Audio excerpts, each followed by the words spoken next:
damdamin o nararamdaman sa mga mukhang inyong nakita? Ito, ano siya? Sa palagay nyo, anong mukha ito? Mukhang? Mukhang galit. Ito. Mukhang ano to? Mukhang sumisigaw, mukhang takot. Anong mukha ito? Takot. Mukhang takot. Ito. Malungkot. Ito. Masaya. So, ano yung apat na mukha? Galit. Takot. Malungkot. Masaya. Anong mukha ni teacher ang gusto yung makita ngayong araw? Gusto nyo ba ito?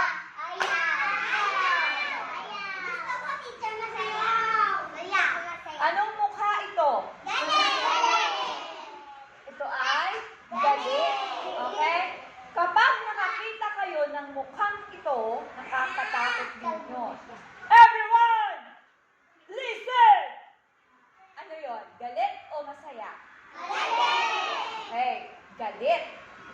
Pag nakita nyo na ang mukha ni teacher na naging ganito, ibig sabihin si Teacher Angel ay galit. Ano ba? Galit. Salubong na yung kilay. Manahimik. Diba? Yun ay galit. Okay? Kapag galit ang isang tao, dapat ba kayong makinig agad. Kapag galit na ang isang tao, ano ang inyong gagawin? Yes, tumahimik na tayo at huwag kayong lalapit kasi baka kayo saktan. Opo. Okay? Kapag si Teacher Angel ay galit na, ano ang gagawin nyo? Yes. Dapat kayo ay tatahimik na. Okay? So, ito yon ha, galit. Sige nga, ipakita nyo nga ang mga mukhang galit. Paano magalit ang mga bata? Patingin. Maganda ba ang mukha ng galit? Hindi. Kaya dapat hindi tayo nanggagalit ng kapwa natin. Naintindihan ko? Okay, sunod. Anong mukha ulit ito? Galit. Okay. Kapag ganito ang mukha, ibig sabihin yung damdamin ng taong yun ay galit na. Okay, galit. Okay? Sunod. Ito. Okay, takot. Sino sa inyo ang naranasan ng matakot? Ano ang inyong kinatatakutan? Multo? Nakakita na ba kayo ng multo? Wait.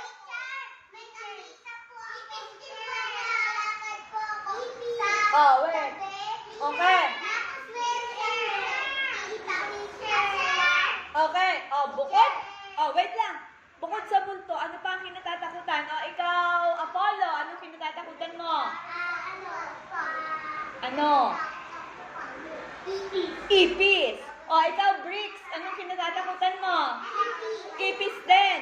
Ikaw, Juela, anong kinatatakutan? Multo din. Sino pang iba ang kinatatakutan? Ano? Anong kinatatakutan mo, Russell? Daga. Ikaw, MJ? Aso. Ikaw, Jamaica? Daga din. Ikaw, Ariel? Aswang. Ako, di ba nakakita ng aswang? Ikaw, Shen, anong kinatatakutan mo? Takot ako sa lasing. Sino takot sa lasing? Takot ako sa lasing. Nagwala dun sa amin. Takot ako sa lasing. Diba? Sino ang takot sa magnanakaw? Yun. Yan ang kinatatakutan natin. Sino ang takot sa mamamatay tao? Yun. Mga nakakatakot. Sino ang takot kapag naliligaw? Halimbawa, namasyal ka tapos nawala ang kasama mo. Anong mararamdaman mo? Naligaw! Ikaw ay matatakot. Kapag ikaw ay hinabol ng pamamahay,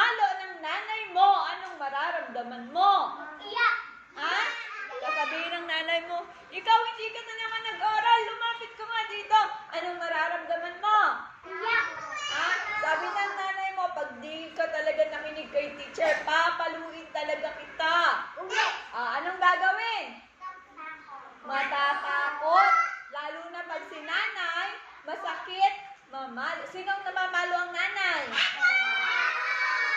Oh, sino na ang napalo ng nanay? Oh, diba? Lagi ka pinapalo ng mama. Oh, bakit kayo pinapalo? Makulit. Makulit. Oh, para hindi paluin, anong gagawin?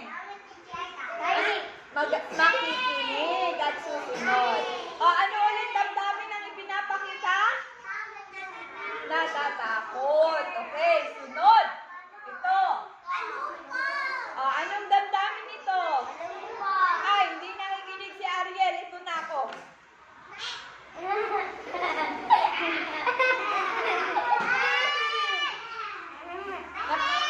Nakikinig na ba si Ariel?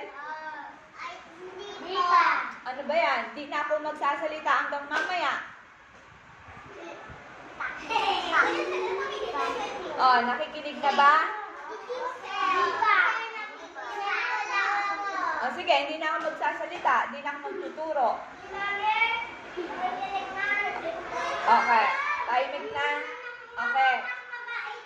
Ano ang damdamin na ipinapakita ng mukha?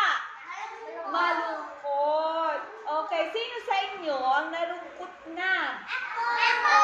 Oh, quiet. Paulo, bakit nalungkot ikaw? Ano ang iyong ikinalungkot? Kapag nalulungkot, di ba paiyak na? Ganon. No? Sige nga, ipakita mo kang malungkot. May ganyan bang malungkot na katawa? Ganon.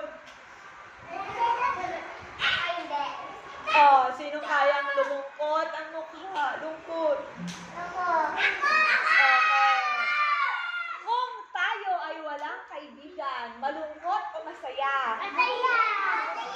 Malungkot. Kapag si teacher, pinagalitan ka, anong iyong mararamdaman? Malungkot. Okay. Iwan kayo ng teacher nyo dahil maingay kayo, anong mararamdaman nyo? Malungkot. Malungkot kayo o masaya pag iniwan ni teacher? Gusto nyo ba iwanan ko kayo? Gawin ang ating rules. Number 1, anong gagawin? Okay. Gusto ko makita ang upong maayos. Zeus, you're not sitting properly. Go, sit properly. Zeus. Okay.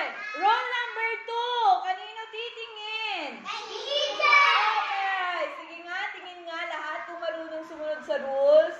Okay. Rule number 3. Anong gagawin? Ayoko na nakikipag-usap sa katabi habang nagtuturo ako. Okay? So, ito ay malungkot. Okay? Sunod. Anong damdamin ang ipinapakita?